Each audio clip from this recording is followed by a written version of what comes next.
It's Andrea from KinderArt and the KinderArt Club, and I have a fun, quick art lesson for you to try using black paper and oil pastels. So this is a lesson that will teach you how to draw evergreen leaves or evergreen needles with a little bit of frost or snow on the ends of them. And I'll show you some examples before we get started, just so you can see what you can expect to be doing today. So here are our examples.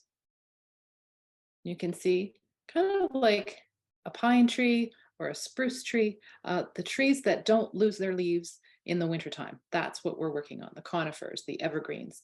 And so I've got a couple different examples. This is a softer kind of leaves that you can see. And even though they're pine, like they're needles, they're called leaves. And so this is a softer kind of a spruce. This is more of a pine.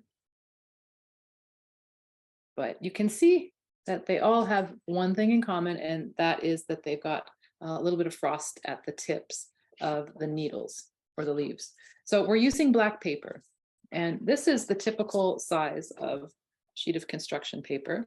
So it's 9 by 12. All I've done is I've folded that paper in half and I've cut it. So I've ended up with like a strip, you can kind of see there, a strip of paper. So you don't have to draw on a strip of paper, but it's just kind of a nice change from drawing on that kind of typical rectangular shape. We still have a rectangle, but it's sort of a long, narrow rectangle. And the other thing we need to use is our oil pastels. So here we have, I'm using crayons. These are from Sakura. These are the expressionist style of oil pastels. You can also get the junior artist brand. I love these in the classroom. They're a little bit tinier. So either one will work. You can even use crayons for this, believe it or not, but they won't be as dark or as rich unless you're using special construction paper crayons. So I do recommend oil pastels for this project. It just works a little bit better. So I've got my paper on this clipboard. And we're going to start with kind of a medium brown color. So the first thing we do is we just, starting at the edges of our paper, we're going to draw some lines, okay? So I'm going to draw my lines kind of pointing up. You can do yours pointing down. So I'm just starting with a line. I don't know if you can see that. And then I'm going to do, probably going to do like 3 of them. Another line. And another line. So no real rhyme or reason to it. I've just drawn 3 lines. And from those lines, I'm going to just create some lines that fan out, kind of like you would see on an evergreen tree, on a spruce branch or a pine branch. See? So we're not seeing a whole lot right now. We're starting with kind of a medium color, and then we'll get a little bit brighter as we go. So I'm kind of feathering these out. I want it to be kind of large. I mean, I don't want to have tiny, tiny little evergreens on here. I want to have them relatively large, and they can overlap too. So what I'm doing is they're a little bit larger, a little bit longer at the edge of the paper, and then they get smaller as you go in. So there you go. And you might think, well, that's weird. Why is she using brown on a tree that's green? And the thing is, when you really look closely at trees, I'm looking at my window here, you can see that they're not all just green, and they certainly aren't just one shade of green. And there's lots of brown in there too, like the twigs, the branches, they are all different shades of brown. But I am going to choose now, this is just like a medium green, and I'm going to go over these lines, or I'll go kind of beside them. And you can see we're starting to build up an image. See, so it's getting a little bit, you can kind of start to see something come together. You're like, okay, Andrea, I see something happening. All right, so you do that. It's kind of like a step-by-step, slow, methodical way And you can see, like, I'm not too worried about if my lines are the same on both sides. If one gets a little bit longer than maybe I wanted it to, I'm not stressing out about it. See? And I will continue up here. And then I can start to think about what is my next color going to be. And I think because we're kind of going lighter as we go, I'm going to choose a slightly lighter green next. Okay. If you're using crayon, you'll find you may have to press kind of hard and you might not see as deep a color just because the crayon isn't as strong on the construction paper. But you can find, they're called construction paper crayons, and they work a little bit like the oil pastels. So they're a little bit, I guess crayons, you can kind of see the paper through, they're a little more transparent, whereas the oil pastels and the construction paper crayons are a little more opaque. You can't see through them. So now I've got a bright green, and I'm doing the same thing. I'm just kind of finding some spots. I might not do them everywhere. I might just kind of pick a few spots to go over. But you can see how it's starting to build up? All of a sudden, we're not just looking at lines. We're starting to look at something that resembles or looks like a sprig off of a tree, off an evergreen tree, a little branch. Go up here and do the same thing. So this is a pretty quick lesson. I mean, you could do a few of these, and you don't have to do them on black. I like that kind of contrast between these kind of colors and the black paper. But I mean, you could do this on any color construction paper. You could do it on white. It doesn't have to be black. And I also have, it's an ochre color. So ochre is kind of like a golden color, like a brownish yellow color. And I'm going to take that, kind of go in between, and we're just building it up. We're layering color on color on color. And that is what's giving us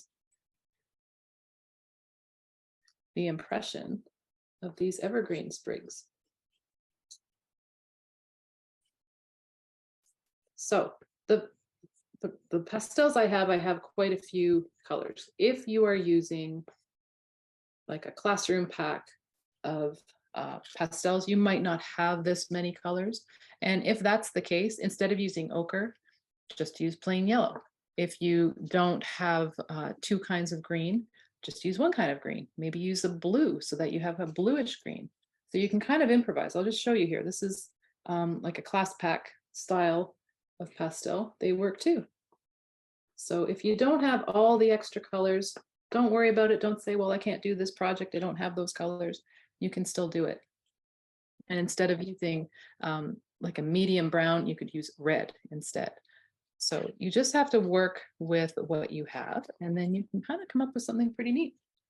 So speaking of red, I'll add a little bit of red in between. See, now I'm really not going on every single one. I'm just kind of jumping around.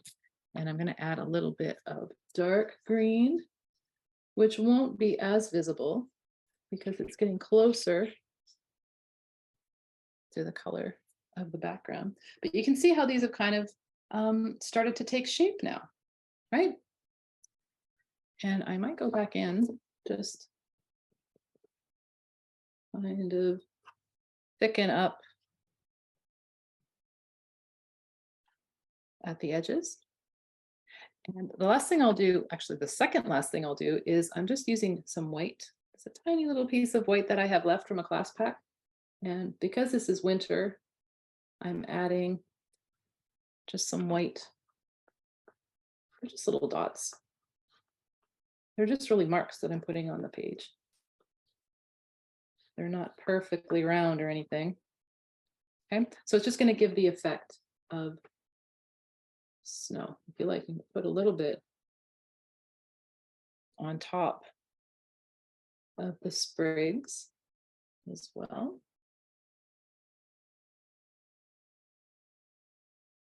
Look at that coming together. Okay, right?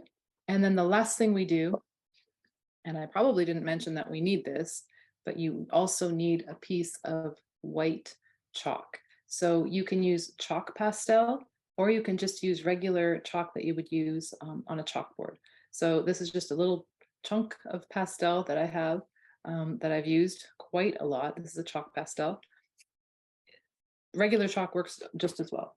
And the next step here, because we want to show that there's snow on the ends of these, is you just kind of go to the edges, going on one side, and then you take a finger and you kind of rub that in. So let me try it up here. See how I've just done that on the edge? And then I'm going to take my finger and kind of smooth it out. So again, kind of messy. Take your finger and push that out. So you can do that on all of the branches. There you can really see it. Okay, so I'm just going to set this down so I have a little bit more pressure, because you have to press relatively hard to get the chalk pastel or the chalk kind of make contact with the paper. Okay, so now there's all of the little lines. I'm going to set my chalk down and then using a finger, kind of spread it out. So it's got that kind of frosty look. Okay. And you do that on the edges, top and bottom. And kind of smooth that out. And by doing that too, that means that it's not going to come off your paper once it's there. So that gives you a very cool drawing of pine or spruce needles in the snow. And you can make a whole bunch of them if you like. You can see here what I've done is I've poked holes here, and then I tied a little bit of jute or yarn here. And then what I did have, and I don't know where it went anymore, is I just had a little stick that went right through those two, and then I can display it that way. So I hope you had fun. I hope you make your own. And if you do make your own, please, please, please be sure to send it to me. You can find me on social media at KinderArt.com, on Instagram, on Facebook, and you can also email me your pictures at Andrea at KinderArt.com. So have fun, do a bunch of these, see how it works out. Try different colors, like try adding some blues and try adding some reds, see what happens. And if it doesn't work the first time, move that paper aside, get a new one and try again, because the more you do it, the better you get at it and the more fun you'll have. So thanks for joining me. Keep creating, have fun.